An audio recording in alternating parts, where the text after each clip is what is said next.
Everybody wants it. I've got two maintenance tips for apartment complex buildings.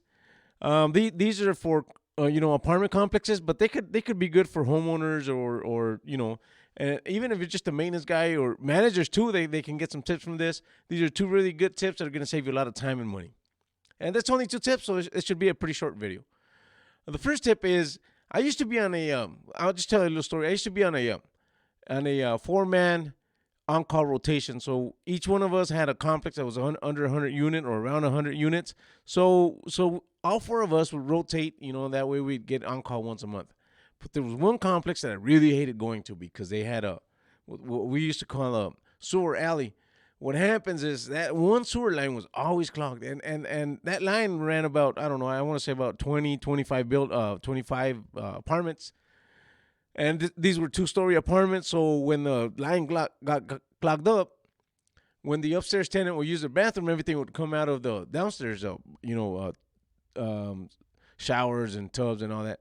So the tenants, they figured out where the clean out was, so they would just go out and take the cap off the clean out. And needless to say, it would just make a mess, because everybody kept on using the toilets. The stuff was just coming out of the clean out. And it was always, the on call. We had to go out there at night, midnight, holidays, and trying to snake it ourselves. We couldn't. We had to, call a plumbing company to come out. Of course, it was a mess. So it'd take, more time and more guys to get it taken care of. So a friend of mine was given that complex to manage. And once I was out there one time and I asked him, hey, so what are you still dealing with that nasty sewer line? He said, no, I took care of it. And I asked him, well, how'd you do it? In my mind, I was thinking, they changed that line or there was a root or something. He said, no. What happens now, instead of waiting for it to get clogged, I just have the plumbers come out here once a month, and they just snake that line, they clear it, and I've never had an issue again. And that's a great idea because, cleaning that mess was a lot of time consuming. It was expensive. And then you still had to get the plumbers out there, and then they were on overtime most of the time, and it was emergency calls, and it gets really expensive, and it could be 2 or sometimes 3 plumbers out there, taking care of that line. And this way, he's only got one guy. He's on their schedule, once a month. They go out there, just one guy, he snakes it, he's out of there. And that's a really good tip, and that any complex that has that issue, that would be a great idea, and that would be a money saver, a time saver, and most of all, it'll keep your tenants happy. That's the first one. Now, the second one, a lot of sheetrock guys and painters would not like this, subcontractors. And this is related to air conditioners. And what happened is I worked at a different company, and they had a construction crew. They called it a construction crew. And those guys would go in there. Of course, they'd do all the sheetrock, remodel, and then they would, paint with guns. And then after the apartment was done, we do the cleaning it and change the filters and all that. And sure enough, after, a little bit of time, the air conditioners started getting frozen all the time. And I would go up there and turn them apart, and I'd find out that the coils were all dirty. And what was happening is they were doing the demo, which is really dusty, with the AC on. They were, doing the sheetrock, the drywall.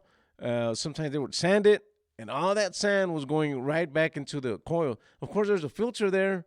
The filter may or may not stop all this debris. A lot of the debris does go through the filters, depending on the filter. If it's one of the better kind filters, sometimes they get so clogged that they'll even tear. I've seen them tear. I've seen them where they just bent and just everything going right through, and it's sticking to the coils. And this was happening, and I told that crew, I told them, you know what, man, when you guys are demoing, sanding, drywall, or painting with the paint guns, you guys need to turn the AC on. Whatever you got to do, cool down the apartment at night. Of course, they were not going to do that. They didn't want to do that. They'd rather just work in a very, very cold, nice apartment, because here in Arizona it gets pretty hot. And I don't blame them, but it got to the point where I had to go and take the disconnects off because, they were just damaging the coils too much. That's too much. These air conditioners are not meant to handle that. When we paint them, the maintenance guys, we just roll them. There's no overspray. We don't do that, all that paint in the air. So it's different. But when they go in there, man, they just tore up those air conditioners. So that's another tip. If you're going to have subcontractors or a demo crew go in there, and it sounds horrible, put some fans in there for them or something. But if you can take the disconnects off, because if you tell them, if you ask them, cool down the room and turn it off when you're painting or sanding, they're not gonna do it. And even if they do it, all that sanding, all that dust still on the ground, on the floor, and it's probably still gonna go right up into the vents. And this is just an idea.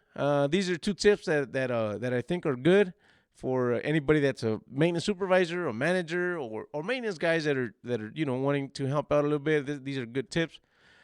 Also for homeowners, these are good tips. You're gonna have a construction crew in your house, remodeling or demoing, anything like that. This is something that could help you out. Well, I hope everybody's gonna have a great day today. Stay safe.